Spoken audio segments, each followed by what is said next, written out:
Well, fantasy fans have something to look forward to as they've been going absolutely bonkers for this Terra Incognita trilogy that is out right now on Kickstarter from Kevin J. Anderson.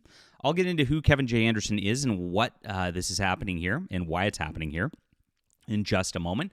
I think people are craving just good epic fantasy that's complete at this point. There's a lot going on in the fantasy world, and this is a pretty interesting case study for the fact that, reading is not dead, books are not dead, and what he's done right here is very, very important for a lot of authors. So please hit the like and subscribe button as we talk the real fantasy news here, guys. This is a wonderful place to be if you like fantasy, science fiction. Really appreciate you being here. I have a new book available for pre-order right now. It's called The Demon's Eye. This is classic sword and sorcery fantasy. These are not like the big epic door stoppers of like modern times or anything like this, but this is just like what you'd get in the 40s, 50s, or 60s. I was trying to bring it back because I love the old stuff, the Conan the Barbarian, the Paul Anderson Three Hearts and Three Lions, Anne McCaffrey's Dragonflight. Like these are the things that like really inspired me. And so I did a standalone book, not even a series. You can just read one thing, one and done. I know nobody does this anymore. And it's going to be coming out on Tuesday. So you can pre-order it right now. And I would love for you to help us get those numbers up and, of course, make this a huge success so that we can help, of course, change the culture here and provide some great fantasy stuff. I'm very, very prolific, guys. So if you are, just getting started on my work, you have an awesome time to explore. We're going to have a lot of books coming out this year. And thank you so much for the support. I'll have this in the description below for you. Like I said, pre-order it today. It's only $4.99 on an ebook, and thank you again for reading so much, guys. It's been a great couple of years, and I appreciate all the readers out there. So yeah, Kevin J. Anderson this week launched a Kickstarter for this Terra Incognita epic fantasy trilogy. You see, he's already got over $50,000. What's remarkable about this is a trilogy that's been out before. If you look at it and you go to Amazon and you go to Terra Incognita, you can see that, there's other people called this Kevin J. Anderson. You can go find his books here, which are not in the Kindle store because they're not with the publisher anymore. So you have to go to books. And this is a professional YouTube job here, guys. This is how it works. A lot of others would cut this kind of thing out, but I like you to see exactly how it works here. Okay, so here's the old books that they did through Orbit Books back in the day. You can see that 2009 is when they came out, and very well regarded, 4.3 stars. So it was pretty happily regarded. Now 129 ratings, not a lot on Amazon right there, which is kind of interesting with a name like Kevin J. Anderson. Probably a lot of market that still could have like seen this book that maybe Orbit didn't market it well enough. A lot of these publishers don't market these mid-list or kind of high mid-list authors like Kevin J. Anderson. He's like a name you might have heard of before, but he's not like Brandon Sanderson or George R. R. Martin, where he's like a household name or anything like that. And so because they don't really give any marketing at these publishing houses, it's really wild. Like they do almost zero. They have these press lists and they send them out. I'm on, I think, Tor Books' press list, but that's about it. And they don't even update their press lists for like new influencers or anything like that. We've got like 56,000 subscribers here, and you'd think they'd want to like get me talking about people's books or interview people or anything like that. Never, right?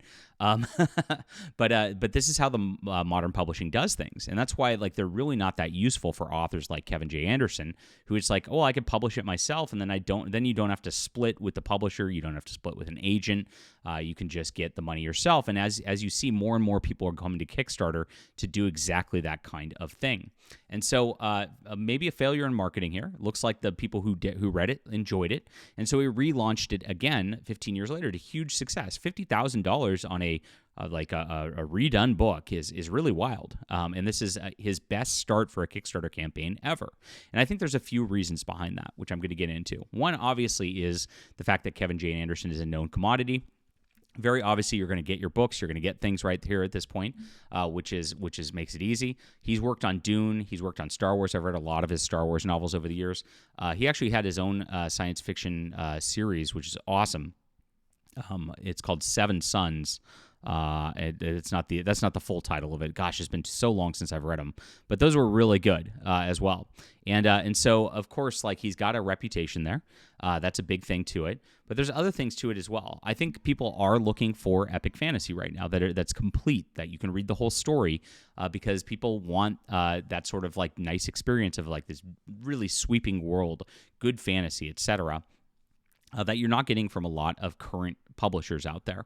And so seeing this, and this really caught my eye for one reason. I just looked at this, an epic fantasy with sailing ships, sea monsters, and the Crusades. And I was like, wow, this sounds like it's for me. Now, this is Kevin J. Anderson's first fantasy series that he did. He, like I said, he typically did science fiction and then some modern sort of stuff. He's got that Dan Shambles zombie PI that he's got as well. And you can see he's done several Kickstarters before. So, but this one, again, like, is his most successful to date.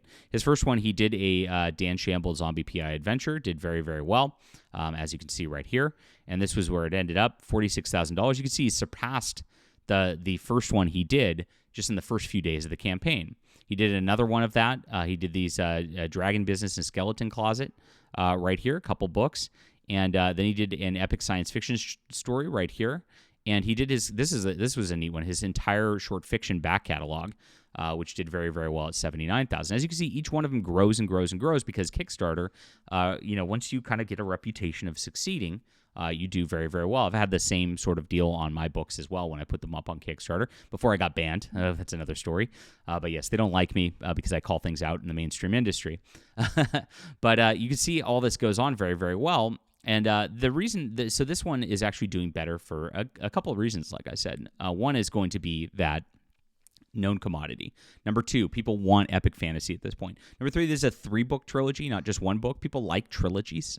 It just makes people happy. It makes people that sort of mark for some reason. If you have 1 or 2 books out, it's very odd. Like for the Demon's Eye, it will sell less than a lot of my other books because even with a beautiful cover and a concept that's like very relatable for readers, because it's just a single book. And if I did a trilogy, which I'm writing a trilogy later this year, they sell better. The market is like that for whatever reason. That's true. Number two, he's doing a lot of cool high-end perks on this too, and readers especially love to collect cool high-end perks, and this is exactly what's going on here. Look at these. These are like his leatherette bound editions. They're not. I've actually got actual leatherette bound editions coming out, but these leatherette editions, like with this art on it, looks fantastic. These look great on a shelf. Anybody who's a Kevin J. Anderson fan is going to just be all in on this, and this is going to make a ton of money for him because the pack of these, just at the minimum level, is $300, and you can see 34 people have already gone in on that, which is a huge deal. But then there's signed in number sets with CDs also for more. And then there's a deluxe set also on top of this that's $500. So these deluxe sets and the like, do big numbers for people. Even that, there's hard Dust Jacket hardcovers even, right?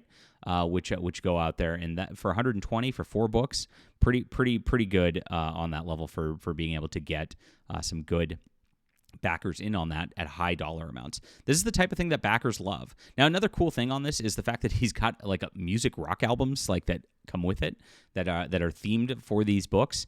This is a cool thing too. Like, and look at all the like names he's got here from Kansas, Dream Theater, Jethro Tull. Pretty wild having these names attached to his work doing music for the projects. That's such a neat addition for these things as well.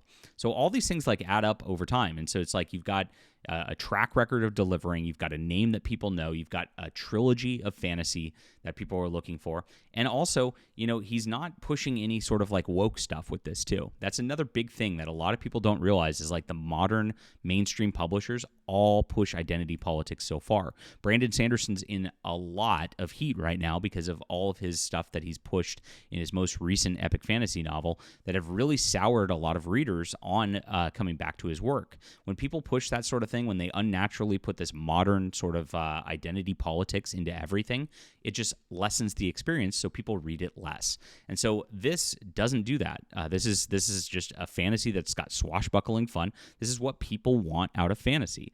And despite all the publishers really trying to push that as hard as they possibly can, this is something that readers absolutely want. So this looks pretty cool. I'm probably going to be picking up the audiobook version because that's on here as well. I don't have a lot of time to read, but I do audiobooks quite a bit.